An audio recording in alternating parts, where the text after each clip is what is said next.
there is a creme brulee. And it's only four ingredients, and it's just such a basic one. But believe me, if you don't pay attention to this, you will muck it up. Now what it starts with is 600 mils of cream that I've just brought up to the boil. Now in that I put some sugar. What that does is lowers the boiling point and stops the cream from foaming over. Now the rest of the sugar I'm going to put into the 8 egg yolks that have been separated. One of the most important things when you make a brulee is you don't want to whisk it up. You don't want to introduce air because you get air bubbles. But I want you to stir it together nice and gently.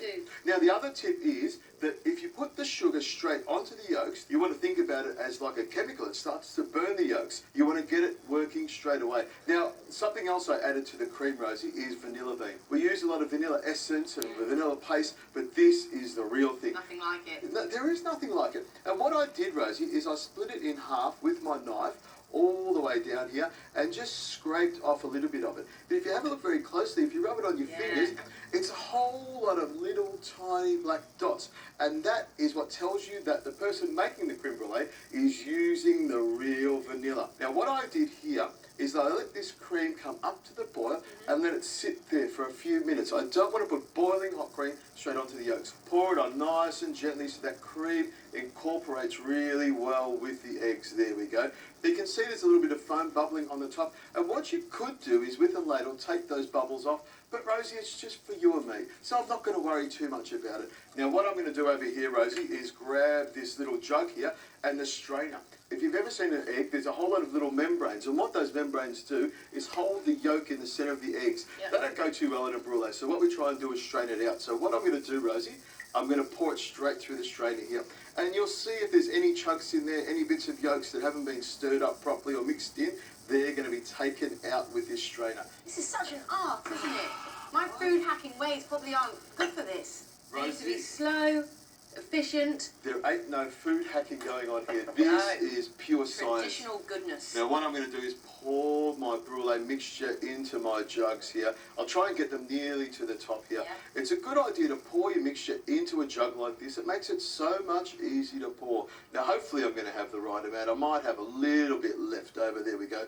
All the way around there like that. What you could do if you've got a little bit of leftover brulee mix is you could pop it into a little espresso cup and put it in the side here. And then you've got the larger brulees here and little espresso cups. I'm going to show you another French term which is called a bain-marie. What we want to do is cook this nice and slowly. So what we do is we pour in some hot water on the side here. And the tip with this is to come at least halfway up the side, and that'll make it nice and even. Because we want this to cook nice and gently. It'll almost steam in its own water bath. We'll pop this into the oven, which is preheated at 160 degrees Celsius. Now this will take about 35 to 45 minutes to cook, and you'll know when it's cooked because you'll give it a little bit of a wobble and it'll be nice and firm. Then all you need to do is take it out of the water bath, pop it into the fridge till it chills, and we'll be ready to brulee the top of it.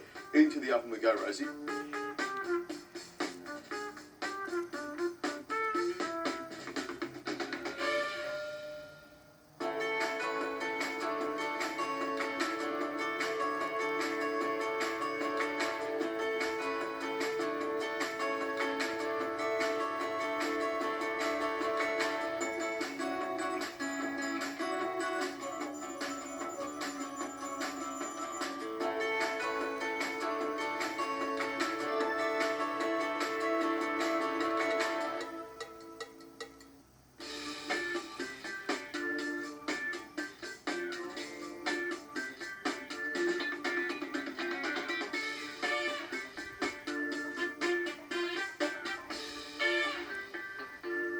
Rosie, you can see this brulee spent the night in the fridge. It's nice and firm and set beautifully. Really, really important you do that. Now, of course, to brulee, you need a blowtorch. There's a few other ways of doing it, but believe me, getting one of these blowtorches from your local hardware store is the thing to do. Every kitchen needs a blowtorch, trust me.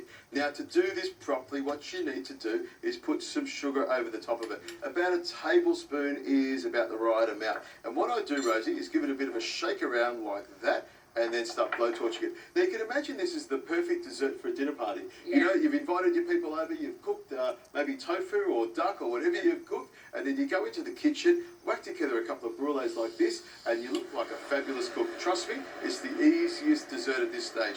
Now what I'm going to do is get the temperature just right. You want it nice and hot, you want to be able to caramelise the sugar.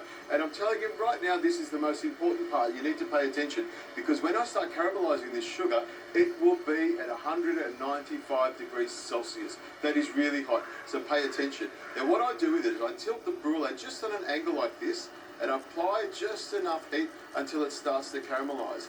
And when it starts to caramelise, I turn it around so that it moves all the way around the outside. I want to spread that caramel around the entire brulee. Now if it starts to get a bit hot really easily, take the flame away and move it around like that. It's a lot easier to take the flame away and adjust it than try and wrestle a flame and hot caramel. Believe me, there's nothing worse than getting this on your fingers. Now, depending on how you like your caramel, you might want to stop at this stage. But traditionally, the French creme brulee is burnt cream, so you want that dark caramel look. The dark caramel has a bit of sort of flavour that goes so well with that creamy, sweet brulee. Now, what you've got to do is, see how it's bubbling there? Yeah, sure You do. need to let it sit there for a couple of minutes just to go rock solid. If you go whacking a spoon into there and putting it into your mouth, you will burn yourself very badly. So let it sit there for a couple of minutes. Now, these have had a couple of minutes to sit there. Rosie, grab yours. I'll grab mine with a spoon.